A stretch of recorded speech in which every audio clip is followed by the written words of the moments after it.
بسم اللہ الرحمن الرحیم نحمده ونصلي على رسوله الكريم اما بعد فاعوذ بالله من الشيطان الرجيم بسم الله الرحمن الرحيم ان الله وملائكته يصلون على النبي يا ايها الذين امنوا صلوا عليه وسلموا تسليما بارگاہ رسالت میں درود پاک پڑھیں اللہم صل علی سیدنا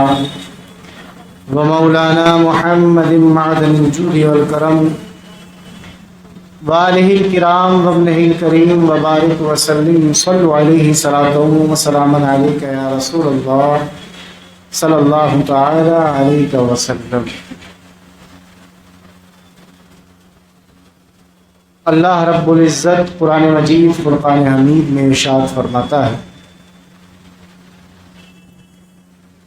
وَمَن يَتَّقِ اللَّهَ يَجْعَل لَّهُ مَخْرَجًا وَيَرْزُقْهُ مِنْ حَيْثُ لَا يَحْتَسِبُ وَمَن يَتَوَكَّلْ عَلَى اللَّهِ فَهُوَ حَسْبُهُ إِنَّ اللَّهَ بَالِغُ أَمْرِهِ قَدْ جَعَلَ اللَّهُ لِكُلِّ شَيْءٍ قَدْرًا۔ اپنے اصل موضوع کی طرف آنے سے پہلے ایک نسخہ آپ حضرات کو پیش کروں۔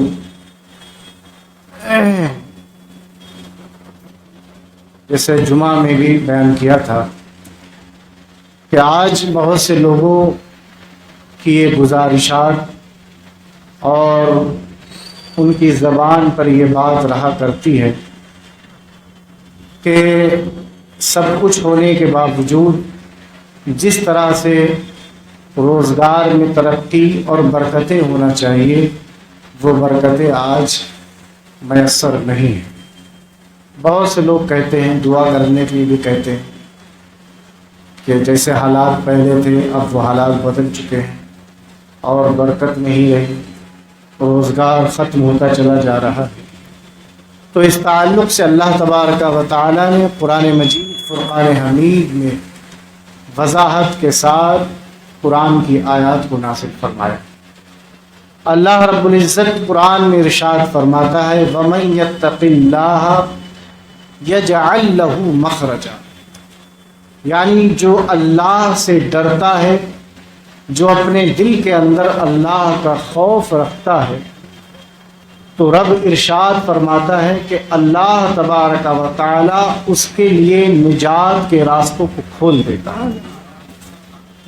یعنی اگر ہمارے دل کے اندر اللہ کا خوف ہے، اللہ کا ڈر ہے، رب کی خشیت موجود ہے، تو اس کا انعام ہم کو کیا ملتا ہے کہ رب تبارک و تعالی ہمارے لیے نجات کے راستوں کو کھول دیتا ہے۔ اب یہاں پر نجات کو مطلق رکھا گیا، یعنی کس چیز سے ہم کو نجات ملتی ہے؟ تو مفسرین کرام لکھتے ہیں کہ یہاں پر مطلق رکھا گیا۔ اب اس مطلق میں بہت سی چیزیں شامل ہیں، اور وہ بہت سی چیزیں کیا ہیں کہ انسان مفلسی سے نجات پاتا ہے، انسان بیماری سے نجات پاتا ہے، انسان تنگ دستی سے نجات پاتا ہے، انسان بے روزگاری سے نجات پاتا ہے، انسان جو ہے وہ طرح طرح کی مصائب و آلام سے نجات پاتا ہے۔ تو پتہ یہ چلا کہ اگر ہمارے دل کے اندر اللہ کا خوف ہے، رب کی خشیت ہے، تو اس کا انعام یہ دے رہا ہے اللہ ہم کو کہ اللہ تبارک و تعالی ہمارے لیے نجات کے راستوں کو کھول دیتا ہے۔ اور صرف یہیں پر ہی نہیں بلکہ آگے رب نے ارشاد فرمایا وَمَن يَرْزُقْهُ مِنْ حَيْثُ لَا يَحْتَسِبُ، اور ایسے بندے کے لیے اللہ تبارک و تعالی اس جگہ سے رزق کا انتظام فرماتا ہے کہ بندہ گمان بھی نہیں کر سکتا کہ کہاں سے اس کا رزق آ رہا ہے۔ تو یہ آیت مبارکہ اور اس کا شان نزول، بس اس میں دو باتیں آپ سماعت فرمائیں پھر اصل موضوع کی طرف۔ حضرت عوف رضی اللہ تعالی عنہ بارگاہ رسالت میں حاضر ہوتے ہیں اور عرض کرتے ہیں یا رسول اللہ صلی اللہ تعالی علیہ وسلم فی الوقت حالات جو مالی معاملات ہیں وہ خسارے میں جا رہے ہیں اور بے روزگاری کا شکار ہیں، اور اس کے ساتھ ساتھ ایک بڑی مصیبت یہ بھی ہے یا رسول اللہ کہ میرا بیٹا جو ہے وہ دشمنوں کے نرغے میں آ گیا ہے، یعنی میرے بیٹے کو دشمنوں نے قید کر لیا ہے۔ تو جب یہ باتیں حضرت عوف رضی اللہ تعالی عنہ نے بارگاہ رسالت میں رکھیں تو پیارے آقا سرور کونین صلی اللہ تعالی علیہ وسلم نے ارشاد فرمایا اور قرآن کی یہ آیت مبارکہ نازل ہوئی۔ کیا اللہ کے محبوب ارشاد فرماتے ہیں اتقوا اللہ، یعنی اے عوف اللہ سے ڈرتے رہو، وصبروا اور صبر کرتے رہو، لا حول ولا قوت الا باللہ العلی العظیم، اور اس تسبیح کو پڑھتے رہو، انشاءاللہ تبارک و تعالی یہ بے روزگاری بھی ختم ہو جائے گی اور جو تمہاری اولاد تم سے دور ہے وہ اولاد بھی آپ کے پاس واپس آ جائے۔ حدیث پاک میں ہے اور مفسرین کرام اس آیت کے تحت اپنی تفاسیر کے اندر لکھتے ہیں کہ جب حضرت عوف رضی اللہ تعالی عنہ بارگاہ رسالت سے اٹھے اور اپنے گھر پہنچے اور کچھ دن اس وظیفے پر عمل کیا تو اللہ کا ایسا فضل نازل ہوا کہ کچھ ہی دن کے بعد آپ کا بیٹا آپ کے گھر واپس آ گیا، اور وہ حالات جو بگڑے ہوئے تھے روزگار کے تعلق سے وہ حالات بھی آپ کے بہتر ہو جاتے۔ تو کیا ہے کہ جب ہم اپنے دل کے اندر اللہ کا خوف رکھے ہوئے ہیں، اس کی خشیت کو رکھے ہوئے ہیں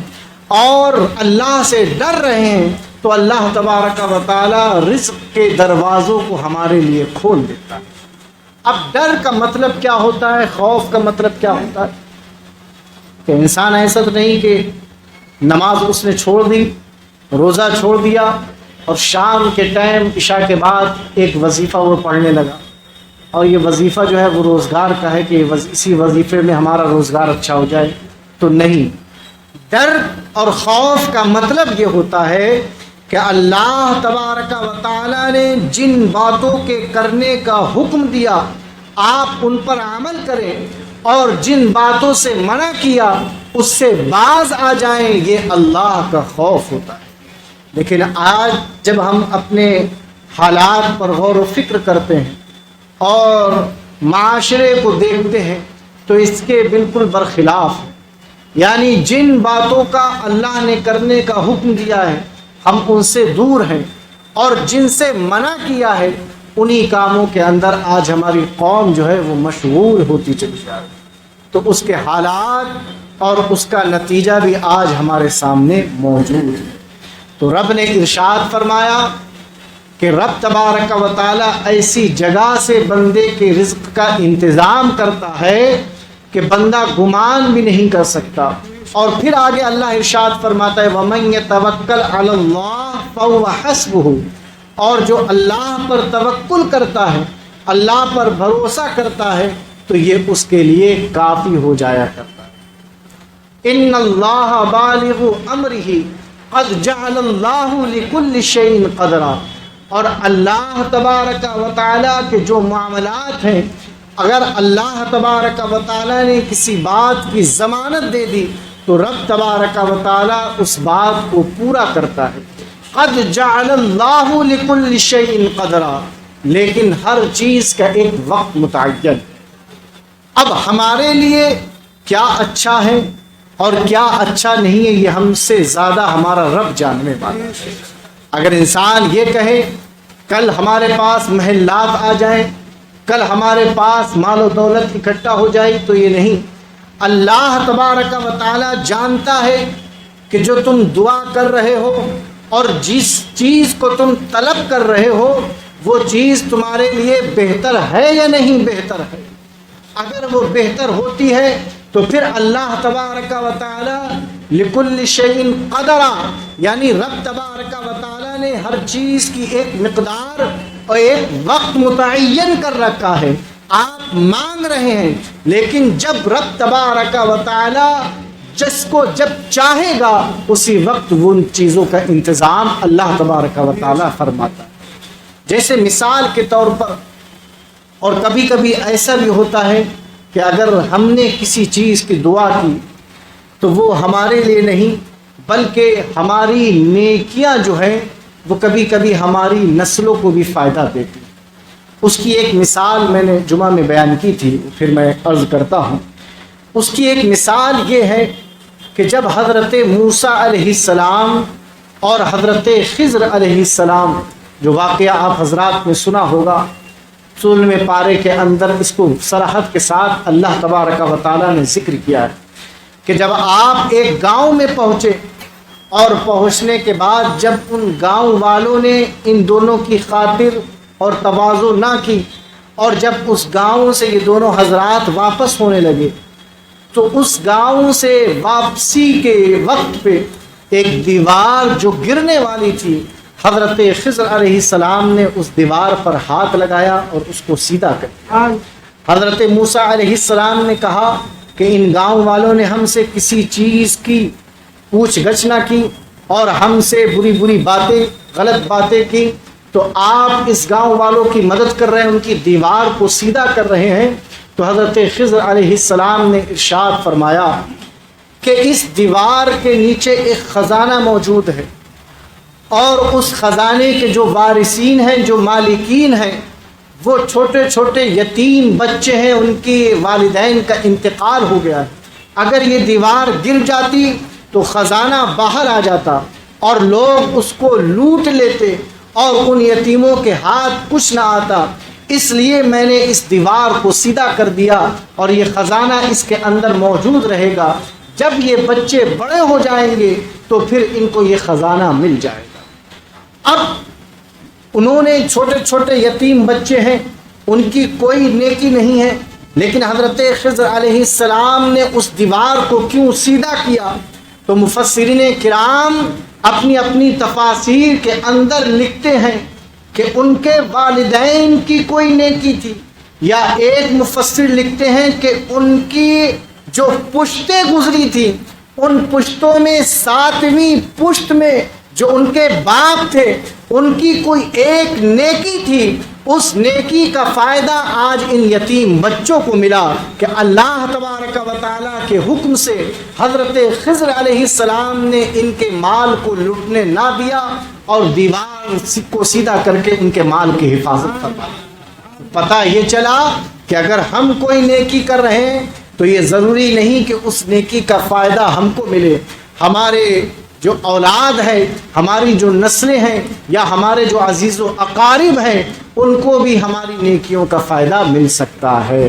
تو انسان جو بڑا بے صبرا ہے وہ یہ کہتا ہے کہ ابھی ہم دعا کریں اور شام میں ہماری دعا قبول ہو جائے، بس ابھی ہماری زبان سے الفاظ نکلے اور فوراً جو ہے وہ ہمارے ہاتھ میں جو ہے وہ آ جائے مال و دولت. تو ایسا نہیں ہے. اللہ تبارک و تعالیٰ نے ہر چیز کا وقت متعین کر دیا ہے، اور جتنا آپ کے نصیب میں ہے اتنا مل کر رہے گا. آپ کے نصیب کا کوئی حق آپ سے نہیں لے سکتا، لیکن ہر چیز میں حکمت ہے، اور اللہ تبارک و تعالیٰ نے ہر مقدار کو رکھ دیا ہے کہ جتنا آپ کے نصیب میں ہوگا وہ آپ کو ملے گا. درود پاک پر اللہم صلی علی سیدنا مولانا محمد مبارک وسلم. صلو علیہ صلاۃ و سلام علیک یا رسول اللہ صلی اللہ تعالی علیہ وسلم. بے روزگاری اور تنگ دستی کے تعلق سے وظیفات بھی آئے ہیں. حضرت مجدد الفسانی شیخ احمد فاروق سرہندی علیہ رحمت و رضوان نے ایک وظیفہ بتایا کہ یعنی جو تنگ دستی کا شکار ہو، کاروباری طور پر پریشان ہو، تو اس کے لیے وظیفہ ہے کہ روزانہ درود شریف یعنی 11 مرتبہ درود شریف پڑھے اور 500 مرتبہ لا حول ولا قوت الا باللہ العلی العظیم اس تسبیح کو پڑھے، آخر میں درود شریف پڑھے اور اللہ کی بارگاہ میں دعا کرے تو رب تبارک و تعالیٰ اس کی دعاؤں کو بھی قبول فرمائے گا اور اس کی تنگ دستی کو دور فرمائے گا. اب اللہ تبارک و تعالیٰ نے قرآن کے اندر ارشاد فرمایا، اور جو گزشتہ آیت تھی جو آپ حضرات نے سماعت فرمائی تھی، اسی آیت کی کچھ باتیں باقی رہ گئی تھیں، وہ آپ حضرات سماعت فرمائیں. اللہ تبارک و تعالیٰ ارشاد فرماتا ہے ثم انتم هؤلاء تقتلون انفسکم وتخرجون فریقا منکم من دیارہم تظاہرون علیہم بالاثم والعدوان وَإِن يَأْتُوكُمْ أُسَارَىٰ تُفَادُوهُمْ وَهُوَ مُحَرَّمٌ عَلَيْكُمْ إِخْرَاجُهُمْ أَفَتُؤْمِنُونَ بِبَعْضِ الْكِتَابِ وَتَكْفُرُونَ بِبَعْضٍ فَمَا جَزَاءُ مَن يَفْعَلُ ذَلِكَ مِنكُمْ إِلَّا خِزْيٌ فِي الْحَيَاةِ الدُّنْيَا. یعنی جو میں بیان کر رہا تھا کہ یہود و نصارہ اللہ کی کچھ آیات پر تو ایمان لے کر آتے وَتَكْفُرُونَ بِبَعْضٍ اور کچھ کا انکار کر دیتے. فَمَا جَزَاءُ مَن يَفْعَلُ ذَلِكَ مِنكُمْ تو ان کے لیے جو ہوا یہ سب ان کی ہوئی حرکتوں کا بدلہ تھا. کیا إِلَّا خِزْيٌ فِي الْحَيَاةِ الدُّنْيَا یعنی دنیا کے اندر ان کے لیے رسوائی ہو گئی. وَيَوْمَ الْقِيَامَةِ يُرَدُّونَ إِلَىٰ أَشَدِّ الْعَذَابِ اور قیامت میں سخت تر عذاب کی طرف ان کو پھیر دیا جائے گا. وَمَا اللَّهُ بِغَافِلٍ عَمَّا تَعْمَلُونَ اور اللہ تبارک و تعالی تمہارے کیے ہوئے ہر عمل کو بہتر طور پر جاننے والا ہے. یعنی اللہ پر کوئی چیز پوشیدہ نہیں ہے. جو میں نے بیان کیا تھا کہ مدینہ شریف کی بستی کے باہر دو قبیلے آباد تھے، بنو قریظہ اور بنو نذیر، اور مدینہ شریف کے اندر مشرکین کے دو قبیلے تھے، اوس اور خزرج. یعنی ان دو قبیلوں کا نام تھا اوس اور خزرج. اور جو مدینہ شریف کی بستی کے باہر مدینۃ المنورہ سے لگے ہوئے قبیلے تھے ان کا نام تھا بنو قریظہ اور بنو نذیر. تو ان قبیلے کے حالات یہ تھے کہ یہ بنو قریظہ اوس کے ساتھ اور بنو نذیر خزرج کے ساتھ ان دونوں کا آپس میں اتحاد تھا، اور ان کی آپس میں صدیوں سے یعنی تقریباً 100 سال یا اس سے زیادہ سے لڑائی چلتی چلی آ رہی. یعنی یہ آپس میں ہی لڑتے تھے، قتل و قتال کرتے تھے، خون بہایا کرتے تھے. اور پھر کیا ہوتا تھا کہ جب ان میں سے ایک دوسرے قیدی بن کر جب ایک طرف کے لوگ دوسری طرف چلے جایا کرتے تھے تو پھر یہ پیسے دے کر ان قیدیوں کو چھڑایا بھی کرتے تھے. یعنی جو اللہ تبارک و تعالیٰ نے ذکر فرمایا ہؤلاء تقتلون انفسکم یعنی آپس میں ایک دوسرے کو قتل کرتے تھے. وتخرجون فریقا منکم من دیارہم اور ایک فریق دوسرے فریق کو اپنے دیار سے یعنی اپنے شہر سے باہر نکال دیا کرتا تھا. وَإِن يَأْتُوكُمْ أُسَارَىٰ اور کچھ لوگوں کو یہ قیدی بنا کر لایا کرتے تھے. أَفَتُؤْمِنُونَ بِبَعْضِ الْكِتَابِ وَتَكْفُرُونَ بِبَعْضٍ اور یہ اللہ کی کچھ باتوں پر ایمان لاتے تھے اور کچھ باتوں کا انکار کرتے تھے. یعنی اس سے قبل جن آیات میں اللہ تبارک و تعالیٰ نے ذکر فرمایا کہ آپس میں ایک دوسرے کا قتل نہ کرو، محبت کے ساتھ پیش آؤ، جب بھی کسی سے بات کرو تو حسن معاملہ ہونا چاہیے یعنی حسن سلوک کا معاملہ کرو، اور ایک دوسرے کو اپنے دیار یعنی اپنے شہر سے باہر نہ نکالو. لیکن انہوں نے کیا کیا کہ بنو قریظہ، بنو نذیر، اوس اور خزرج یہ چاروں قبیلے ایک دوسرے سے مل کر کے آپس میں ایک دوسرے سے لڑا کرتے. لیکن جب پیارے آقا سرور کونین صلی اللہ تعالی علیہ وسلم مکۃ المکرمہ سے اللہ کے نبی نے ہجرت کی اور مدینہ منورہ کو اپنا مسکن بنایا، اور جب پیارے آقا سرور کونین صلی اللہ تعالی علیہ وسلم نے اسلام کی دعوت کو ان لوگوں کے سامنے پیش کیا تو الحمدللہ اس کا نتیجہ یہ نکلا کہ بنو قریظہ اور بنو نذیر جو کہ یہودیوں کے قبیلے ہوا کرتے تھے، جب انہوں نے اسلام کی دعوت کو قبول نہ کیا تو پھر اللہ کے نبی سرور کونین صلی اللہ تعالی علیہ وسلم نے ان سے جنگ فرمائی اور بنو قریظہ کو نیست و نابود کر ڈالا گیا یعنی ان کو ختم کر دیا گیا، اور بنو نذیر کو مدینہ شریف سے باہر اور بڑی دور پر ان کو آباد کیا گیا. اور اوس اور خزرج جو دو قبیلے تھے جو ان دونوں کی طرف سے لڑا کرتے تھے جب اللہ کے نبی نے ان پر مذہب اسلام کے پیغام کو پہنچایا، اسلام کی دعوت ان کو دی، تو یہ اوس اور خزرج یہ دونوں قبیلے اللہ کے نبی سرور کونین صلی اللہ تعالیٰ علیہ وسلم کے ہاتھ پر ایمان لے آئے اور مسلمان بن گئے۔ آج جو نصارہ موجود ہے، یعنی نصارہ انصاری موجود ہے، اور جب اللہ کے نبی سرور کونین صلی اللہ تعالیٰ علیہ وسلم کے ساتھ میں صحابہ کرام، وہ صحابہ جو مکہ سے ہجرت کر کے مدینہ پہنچے، جو مہاجرین کہلائے، ان کے ساتھ انصاری جو مدینہ شریف کے رہنے والے تھے، ان لوگوں نے ایسا معاملہ کیا، ایسے حسن سلوک کے ساتھ پیش آئے کہ اپنے کاروبار میں ان کو شریک کیا، اپنی جائیداد میں ان کو شریک کیا، اور ہر طریقے کے معاملات کو ان کے سامنے پیش کیا۔ یعنی مہاجرین اور انصاری اس طرح سے رہا کرتے تھے کہ جس طریقے سے دو بھائی آپس میں رہا کرتے ہیں۔ تو وہ اوس اور خزرج یہ دونوں قبیلے جو کفار و مشرکین کے تھے، اللہ کے نبی سرور کونین صلی اللہ تعالیٰ علیہ وسلم کی دعوت سے ایمان لے کر آ گئے، مدینہ شریف کے اندر آباد ہو گئے، اور یہی انصار صحابہ کہلائے۔ تو اسی میں اللہ تبارک و تعالیٰ نے ارشاد فرمایا، وَيَوْمَ الْقِيَامَةِ يُرَدُّونَ إِلَىٰ شَدِّ الْعَذَابِ، یعنی یہ آپس میں لڑے تھے، اور وہ یہود و نصارہ جو ایمان لے کر نہیں آئے، تو ان کی دنیاوی زندگی میں بھی ان کے لیے رسوائی ہے، اور آخرت میں اللہ کے عذاب کی طرف ان کو پھر کر جانا ہے۔ وَمَا اللَّهُ بِغَافِلٍ عَمَّا تَعْمَلُونَ، اور اللہ تبارک و تعالیٰ ان کی کرتوتوں کو خوب جاننے والا ہے۔ اب اس آیت مبارکہ سے جو ہم کو فائدہ ملا، وہ فائدہ کیا ہے؟ مفسرین بیان کرتے ہیں کہ ظلم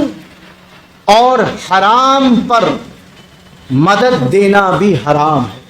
اگر کوئی شخص کسی پر ظلم کر رہا ہے اور آپ اس کے ساتھ اس کے ظلم میں شریک ہیں، تو پھر آپ بھی ظالمین کی فہرست میں شمار کیے جائیں گے۔ پھر اسی طریقے سے حرام قطعی کو حلال جاننا کفر ہے۔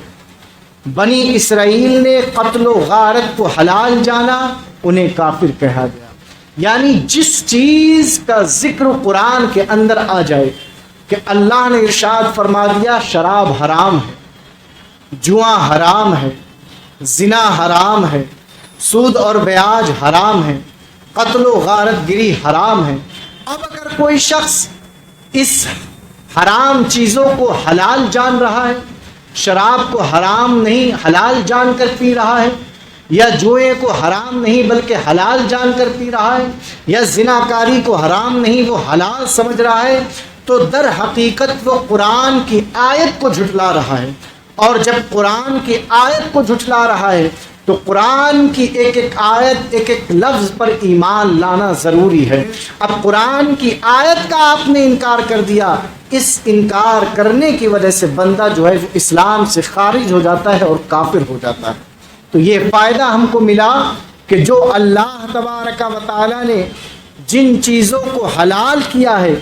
ہمارا ایمان ہے کہ ہم اس کو حلال جانیں، اور جن کو حرام کیا ہے ہمارا ایمان یہ ہے کہ ہم ان کو حرام سمجھیں۔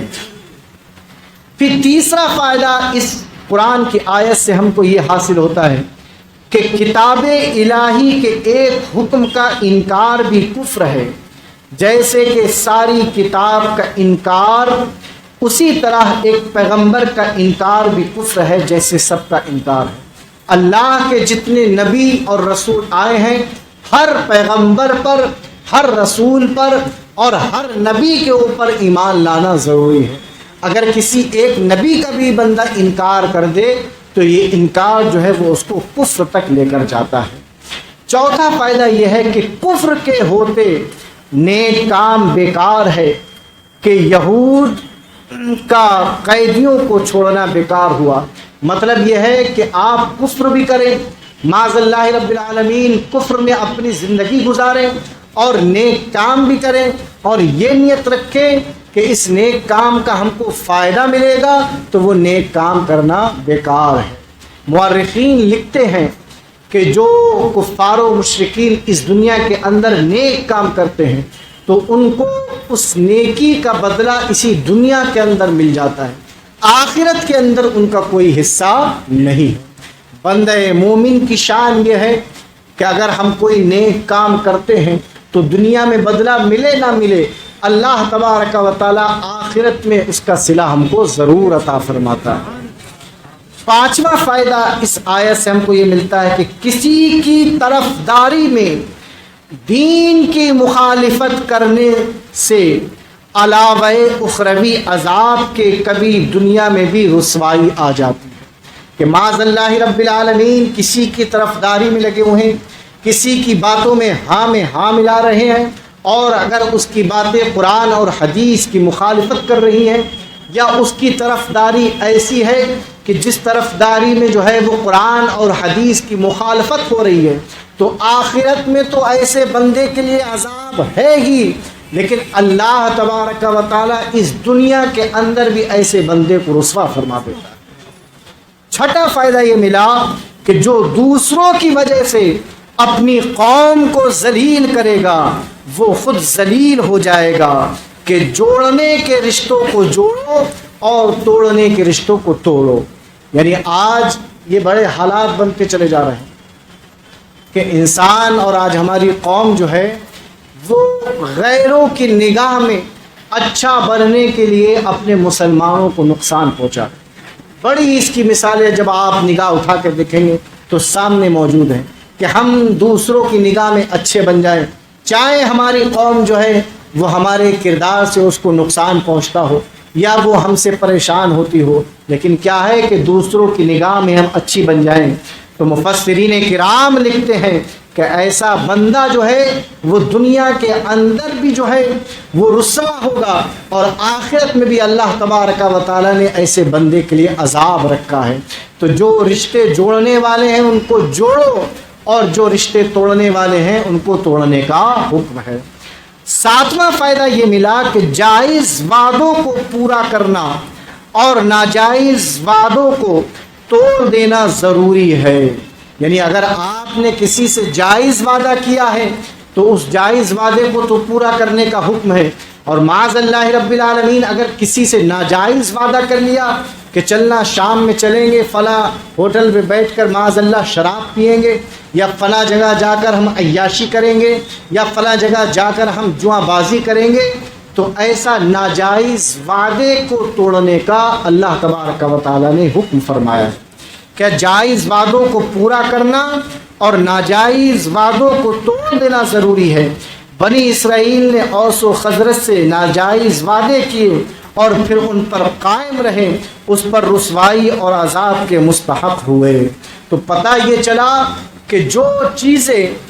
اللہ تبارک و تعالیٰ نے ہمارے لیے رکھی ہیں اور جن چیزوں کو حلال بنایا ہے ہم اس کو حلال جانیں، اور جو چیزیں ہمارے لیے حرام ہیں ہم ان کو حرام سمجھیں، اور اگر معاذ اللہ رب العالمین کوئی شخص اس کے برخلاف کرتا ہے تو یہ اللہ اور اس کے رسول کی نافرمانی کرنا ہے، اور اس کے لیے دنیا میں رسوائی اور آخرت میں اللہ تبارک و تعالیٰ نے عذاب رکھا۔